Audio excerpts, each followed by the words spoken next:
नमस्कार, आप देख रहे हैं चैलेंज न्यूज। मैं नरेश शर्मा और देखते हैं आज की खास खबर। 3000 करोड़ की संपत्ति के स्वामी थे महंत नरेंद्र गिरी। निरंजनी अखाड़ा 900 साल और बागंबरी गद्दी 300 साल पुरानी। शिष्य से संपत्ति को लेकर चल रहा था विवाद। अखिल भारतीय अखाड़ा परिषद के अध्यक्ष और निरंजनी अखाड़ा के सचिव महंत नरेंद्र गिरी 70 वर्षीय, जिनकी मौत अभी हाल ही में हुई है, उनकी नई जानकारी सामने आ रही है। नरेंद्र गिरी के पास यूपी समेत 4 राज्यों में अकूत संपत्ति का मालिकाना हक रहा है।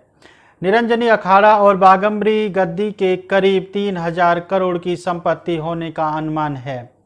शिष्य आनंद गिरी पर नरेंद्र गिरी को परेशान करने और गुरु शिष्य में प्रयागराज की संपत्ति को लेकर सबसे ज्यादा विवाद होता रहा है। निरंजनी अखाड़ा 900 साल और बागंबरी गद्दी 300 साल पुरानी है। नरेंद्र गिरी श्री पंचायती तपोनिधि निरंजन अखाड़े के महंत और सचिव भी रहे हैं। आइए जानते हैं कि किस राज्य में कितनी संपत्ति अखाड़ा के पास रही है। प्रयागराज के अल्लाहपुर इलाके में बागंबरी गद्दी और मठ है, जो करीब 5 से 6 बीघा जमीन में है। यहाँ निरंजनी अखाड़े के नाम एक स्कूल है और गौशाला भी है। संगम से सटे द्वारगंज इलाके में भी अखाड़े की जमीन है। मांडा प्रयागराज में 100 बीघा और मिर्जापुर के महुआरी में भी 400 बीघा से ज़्यादा की जमीन बागंबरी मठ के नाम है। इसके अलावा मिर्जापुर के नेड़ी में 70 और सिंगड़ा में 70 बीघा जमीन है। एक अनुमान के मुताबिक प्रयागराज और आसपास के इलाकों में निरंजनी अखाड़े के मठ, मंदिर और जमीन की कीमत 300 करोड़ से ज़्यादा की है, जबकि हरिद्वार और दूसरे राज्यों में संपत्ति की कीमत जोड़ें तो वो 3000 करोड़ के आसपास की है।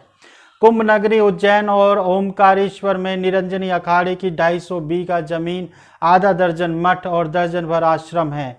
कुंभ नगरी नासिक में 100 बीघा से अधिक जमीन, दर्जन भर आश्रम और मंदिर हैं। बड़ौदा, जयपुर, माउंट आबू में भी करीब 125 बीघे जमीन, दर्जन भर मंदिर और आश्रम हैं। हरिद्वार स्थित मुख्यालय के अधीन कई मठ और मंदिर हैं। मठ के नोएडा में मंदिर और 50 बीघा जमीन है। वाराणसी में मंदिर और करोड़ों की जमीन है। 40 करोड़ की संपत्ति बेचने का आरोप था शिष्य पर। 4 महीने पहले महंत नरेंद्र गिरी ने कहा था कि उन्होंने बागंबरी गद्दी की 8 बीघा जमीन बेची थी और उसका हिसाब कोर्ट में दिया गया। वहीं अखाड़े से निष्कासन के बाद नाराज शिष्य आनंद गिरी ने आरोप लगाया था कि 2012 में नरेंद्र गिरी ने गद्दी की 8 बीघा जमीन सपा के तत्कालीन विधायक को 40 करोड़ रुपए में बेच दी थी। यह जमीन प्रयागराज के अल्लाहपुर इलाके में है। इसी तरह की खबरों को देखने के लिए देखते रहिए चैलेंज न्यूज। हमारे चैनल को लाइक करें, सब्सक्राइब करें। नमस्कार।